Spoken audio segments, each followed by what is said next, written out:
الحمد لله نحمده ونستعينه ونستغفره ونعوذ بالله من شرور أنفسنا ومن سيئات أعمالنا من يهده الله فلا مضل له ومن يضلل فلا هادي له وأشهد أن لا إله إلا الله وحده لا شريك له وأشهد أن محمدا عبده ورسوله يا أيها الذين آمنوا اتقوا الله حق تقاته ولا تموتن إلا وأنتم مسلمون يا أيها الناس اتقوا ربكم الذي خلقكم من نفس واحدة وخلق منها زوجها وبث منهما رجالا كثيرا ونساء واتقوا الله الذي تساءلون به والأرحام إن الله كان عليكم رقيبا يا أيها الذين آمنوا اتقوا الله وقولوا قولا سديدا يصلح لكم أعمالكم ويغفر لكم ذنوبكم ومن يطع الله ورسوله فقد فاز فوزا عظيما أما بعد فإن خير الحديث كتاب الله وخير الهدي هدي محمد صلى الله عليه وسلم وشر الأمور محدثاتها وكل محدثة بدعة وكل بدعة ضلالة وكل ضلالة في النار أعوذ بالله من الشيطان الرجيم بسم الله الرحمن الرحيم قاف والقرآن المجيد بل عجبوا أن جاءهم منذر منهم فقال الكافرون هذا شيء عجيب أإذا متنا وكنا ترابا ذلك رجع بعيد قد علمنا ما تنقص الأرض منهم وعندنا كتاب حفيظ وقال تعالى في موضع آخر إنما المؤمنون إخوة فأصلحوا بين أخويكم واتقوا الله لعلكم ترحمون وعن أنس بن مالك رضي الله عنه قال قال النبي صلى الله عليه وسلم لا يحل لمسلم أن يهجر أخاه فوق 3 ليال رواہ ابو داؤد۔ سامعین کرام، حاضرین جمعہ، دینی و ملی بھائیوں، بزرگوں، عزیز بچوں، پردہ نشین خواتین اسلام، سب سے پہلے اللہ رب العزت کی تعریف و توصیف، بڑائی اور بزرگی بیان کرنے لائق اور زیبا ہے،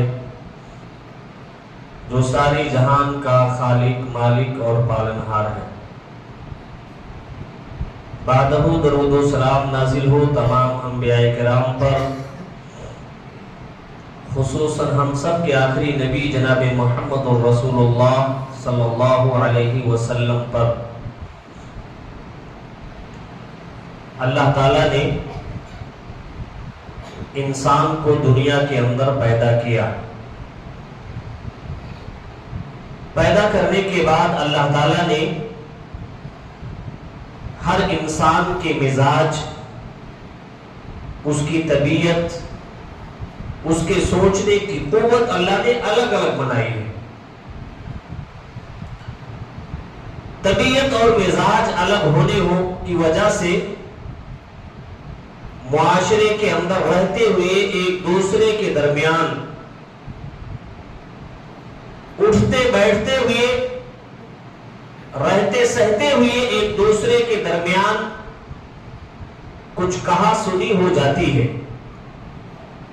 مزاج مختلف ہونے کی وجہ سے کچھ غلط فہمیاں بھی لوگوں کے اندر آ جاتی ہیں، اور یہی غلط فہمیاں دھیرے دھیرے بڑھتے بڑھتے عداوت اور دشمنی کا رول اختیار کر لیتی ہے، یہاں تک کہ یہی دشمنی، یہی عداوت لڑائی اور جھگڑے کا بھی سبب بن جاتی ہے۔ ایسے موقع پر ہمارا اسلام، ہماری شریعت ایک مسلمان کو، ایک اہل اسلام کو مکمل رہنمائی کرتی ہے، اور یہ حکم دیتی ہے کہ ایسی صورت جب معاشرے کے اندر پیدا ہو جائے، ایک دوسرے کے درمیان غلط فہمیاں، ایک دوسرے کے درمیان عداوت، ایک دوسرے کے درمیان ناچاکی جب عام ہو جائے، شریعت اسلامیہ ایک مسلمان کو تعلیم دیتی ہے، ایک مسلمان کی رہنمائی کرتی ہے کہ ایک دوسرے کے درمیان صلح کرا دیا کرو، اور ساتھ ہی ساتھ شریعت اسلامیہ نے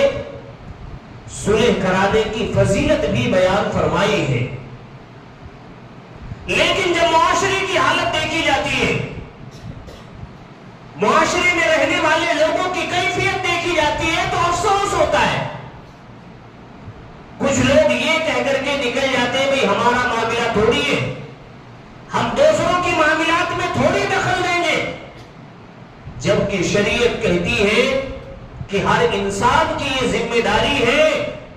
کہ جب کسی بھی مومن کے درمیان، کسی بھی مسلمان کے درمیان لڑائی جھگڑے دیکھیں، عداوت اور دشمنیاں دیکھیں، تو یہ ہم سب کی ذمہ داری ہے کہ ان کے درمیان صلح کرائیں، سمجھوتا کرائیں، کمپرومائز کرائیں، یہ شریعت کا حکم ہے۔ اللہ رب العالمین فرماتے ہیں سورۃ الحجرات سورہ نمبر 49 آیت نمبر 9 کے اندر، وَإِن طَائِفَتَانِ مِنَ الْمُؤْمِنِينَ اقْتَتَلُوا فَأَصْلِحُوا بَيْنَهُمَا۔ اللہ رب العالمین فرماتے ہیں کہ اے لوگو، جب تم دیکھو کہ دو مومن آپس میں لڑ رہے ہیں، آپس میں جھگڑ رہے ہیں، دونوں کے درمیان غلط فہمیاں آ گئی ہیں، دونوں کے درمیان ناچاکیاں آ گئی ہیں، دونوں ایک دوسرے کی باتوں میں الجھ گئے ہیں، اللہ رب العالمین فرماتے ہیں وَإِن طَائِفَتَانِ مِنَ الْمُؤْمِنِينَ اقْتَتَلُوا، آپس میں مومنوں کو لڑتے ہوئے دیکھو، فَأَصْلِحُوا بَيْنَهُمَا، اللہ رب العالمین فرماتے ہیں کہ ہم سب کی ذمہ داری ہے، تمام انسانوں کی ذمہ داری ہے، تمام مسلمانوں کی ذمہ داری ہے، فَأَصْلِحُوا بَيْنَهُمَا، دونوں کے درمیان صلح کرا دے، دونوں کے درمیان اصلاح کرا دے۔ لیکن ایک بڑا طبقہ یہ کہہ کر کے گزر جاتا ہے بھئی ہمارا معاملہ تھوڑی ہے، ہم دوسروں کے معاملے میں دخل تھوڑی دیں گے، جبکہ شریعت کا یہ حکم ہے کہ دونوں کے درمیان اصلاح ہونی چاہیے، اور اصلاح ہر مسلمان کی یہ ذمہ داری ہے۔ ایک اور طبقہ اس سے خطرناکی کے دہانے پر پہنچ جاتا ہے، اس سے ایک قدم اور آگے بڑھ کر کے خطرناکی کے راستے پر چلا جاتا ہے۔ مسلمانوں کا ایک طبقہ ایسا بھی ہوتا ہے جو دونوں کے درمیان لڑائی کو اور زیادہ بھڑکانے کی کوشش کرتا ہے۔ یہ سب سے زیادہ خطرناک معاملہ ہے۔ تو معلوم ہوا کہ شریعت ایک مسلمان کو یہ حکم دیتی ہے کہ اگر دو مومن، دو مسلمان، دو بھائی غلط فہمیوں کے شکار ہو گئے ہیں، غلط فہمیاں ان کے اندر آ گئی ہیں، تو سارے مسلمانوں کی ذمہ داری ہے کہ دونوں کے درمیان اصلاح کرائی جائے۔ معاشرے میں رہتے ہوئے بہت سارے لوگوں سے طرح طرح کے تعلقات بگڑ جاتے ہیں، غلط فہمیاں آ جاتی ہیں، کبھی رشتہ داروں کا رشتہ داروں سے، ایک قبیلے کا دوسرے قبیلے والوں سے، ایک شہر کا دوسرے شہر والوں سے، یہاں تک کہ میاں اور بیوی کا آپس میں بھی تعلقات بگڑ جاتے ہیں۔ ان سارے لوگوں کے درمیان صلح کرانا، ان کی اصلاح کرانا، یہ ہم سب کی اجتماعی ذمہ داری ہے۔ معاشرے کے درمیان جن رشتوں کے درمیان سب سے زیادہ تعلقات بگڑتے ہیں، یہاں تک کہ پورا خاندان تباہ ہو جاتا ہے، بچے کے سروں کے اوپر سے سائے عاطفت چھن جاتے ہیں، رحم دلی کے سائے چھن جاتے ہیں، وہ رشتہ ہے میاں اور بیوی کا۔ میاں اور بیوی کے درمیان سب سے زیادہ رشتے بگڑتے ہیں۔ کیوں؟ غلط فہمیاں، ایک دوسرے کے اوپر شک و شبہے، مختلف قسم کے الزامات، لا علمی کا ہونا، یہ اس رشتے کو سب سے زیادہ خراب کرتا ہے جس کو اللہ تعالیٰ نے اس دنیا کے اندر بلکہ جنت کے اندر اس رشتے کو بنایا تھا۔ میاں اور بیوی کے رشتے کو اللہ نے جنت کے اندر اور دنیا کے اندر سب سے پہلا رشتہ حضرت آدم علیہ السلام کے پشت سے اللہ تعالیٰ نے ان کی بیوی کو پیدا کیا تھا۔ حضرت آدم کے پیدا کرنے کے بعد سب سے پہلا رشتہ جو اللہ تعالیٰ نے پیدا کیا وہ میاں بیوی کا تھا، اور یہ ایسا رشتہ ہے جو اگر دونوں کے درمیان ایک دوسرے کے مزاج کو، ایک دوسرے کے طبیعت کو، ایک دوسرے کے اخلاق و کردار کو سمجھ جائے تو سب سے زیادہ سکون بھی اللہ تعالیٰ نے اس رشتے میں رکھا ہے۔ لیکن میاں اور بیوی کے رشتے آج دنیا کے اندر جو حالت ہے سب سے زیادہ بگاڑ انہی رشتوں میں پایا جاتا ہے۔ نوبت یہاں تک پہنچ جاتی ہے، اخبار اور سوشل میڈیا پر پڑھے، مطالعہ کریں، آپ کو معلوم ہوگا کہ بیوی شوہر کو قتل کرانے سے پیچھے نہیں ہٹتی، اور کبھی ایسا بھی موقع آتا ہے کہ شوہر بھی اپنی بیوی کو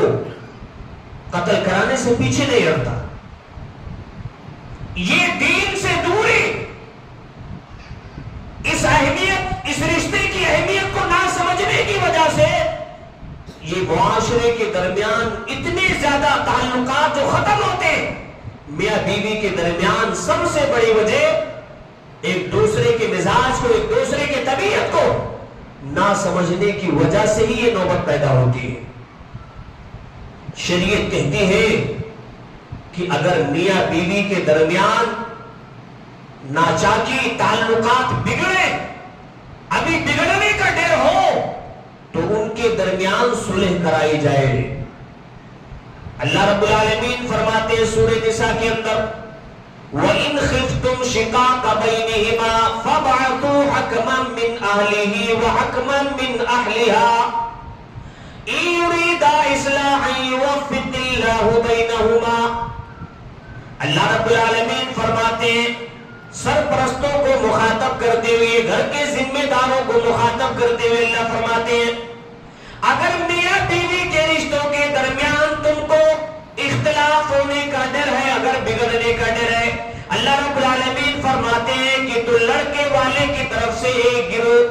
لڑکی والے کی طرف سے ایک جماعت بیٹھ کر کے دونوں کے درمیان صلح کرائیں، اختلافات کو، ناچاکی کو، غلط فہمی کو آگے بڑھنے نہ دیا جائے۔ اس لیے کہ میاں بیوی کا وہ رشتہ ہوتا ہے کہ اگر یہ بگڑ گیا تو پوری نسلیں بگڑتی چلی جائیں گی۔ اس لیے اللہ تعالیٰ نے قرآن مجید کے اندر واضح حکم دیا کہ دونوں کے درمیان رشتے بگڑنے سے پہلے، غلط فہمیاں پیدا ہونے سے پہلے، ایک دوسرے کے مزاج کے خلاف جانے سے پہلے، اگر تم کو اس بات کا ڈر ہے کہ دونوں کے درمیان تعلقات ختم ہو جائیں، قرآن مجید اعلان کرتا ہے کہ مرد والوں کی طرف سے، شوہر والوں کی طرف سے، لڑکی والوں کی طرف سے ایک گروہ بیٹھ کر کے دونوں کے درمیان صلح کرانے کی اللہ اعلان کرتا ہے کہ اگر دونوں کے درمیان صلح ہوگی، اللہ اعلان کرتے ہیں اگر دونوں کے درمیان صلح ہوگی، دونوں نے اپنی اصلاح کر لی، اللہ ایسے رشتوں کے درمیان برکت پیدا کرتا ہے۔ تو اللہ کا یہ وعدہ ہے کہ اگر میاں اور بیوی اپنے رشتے کو مضبوط کریں، اپنے رشتے کے مزاج کو سمجھے، اللہ کا یہ وعدہ ہے دونوں کے درمیان اللہ برکت اور ان کے درمیان موافقت پیدا کرے گا۔ شرط یہ ہے کہ بیوی اپنے شوہر کے مقام کو سمجھے اور شوہر اپنے بیوی کے مقام کو سمجھے۔ صحیح بخاری کی 441 نمبر کی روایت ہے، حدیث کے راوی حضرت سہل ابن سعد رضی اللہ تعالیٰ عنہ روایت کرتے ہیں کہ اللہ کے رسول صلی اللہ علیہ وسلم اپنے داماد حضرت علی رضی اللہ تعالیٰ عنہ کے گھر گئے۔ گھر جانے کے بعد دیکھا کہ حضرت علی رضی اللہ تعالیٰ عنہ گھر پر موجود نہیں ہے۔ اللہ کے رسول صلی اللہ علیہ وسلم نے اپنے بیٹی حضرت فاطمہ سے سوال کیا، اَيْنَ ابْنُ عَمِّكِ یا فاطمہ، اے فاطمہ یہ بتاؤ کہ تمہارے چچا کے بیٹے کہاں ہیں؟ اللہ کے رسول صلی اللہ علیہ وسلم نے رشتے کا حوالہ دیا، کہا کہ بیٹی فاطمہ یہ بتاؤ کہ تمہارے چچا کے بیٹے نظر نہیں آ رہے، کہاں ہیں؟ قالت بینی و بینہ شیء، حدیث کے الفاظ حضرت فاطمہ نے کہا کہ ابو جان میرے درمیان اور میرے شوہر کے درمیان کچھ اختلافات ہو گئے، کچھ لڑائی جھگڑے ہو گئے ہیں، یہاں تک کہ لڑائی جھگڑے یہاں تک پہنچ گئے کہ آج کے دن حضرت علی رضی اللہ تعالیٰ عنہ نے میرے گھر پر قیلولہ بھی نہیں کیا ہے، میرے گھر پر آرام بھی نہیں کیا ہے۔ اللہ کے رسول صلی اللہ علیہ وسلم نے دونوں کے درمیان صلح کرانے کی کوشش کی۔ اللہ کے رسول صلی اللہ علیہ وسلم نے ایک شخص سے کہا کہ جاؤ دیکھو حضرت علی رضی اللہ تعالیٰ عنہ کہاں ہیں۔ وہ شخص مسجد نبوی کے اندر داخل ہوئے، دیکھا کہ حضرت علی رضی اللہ تعالیٰ عنہ سوئے ہوئے ہیں۔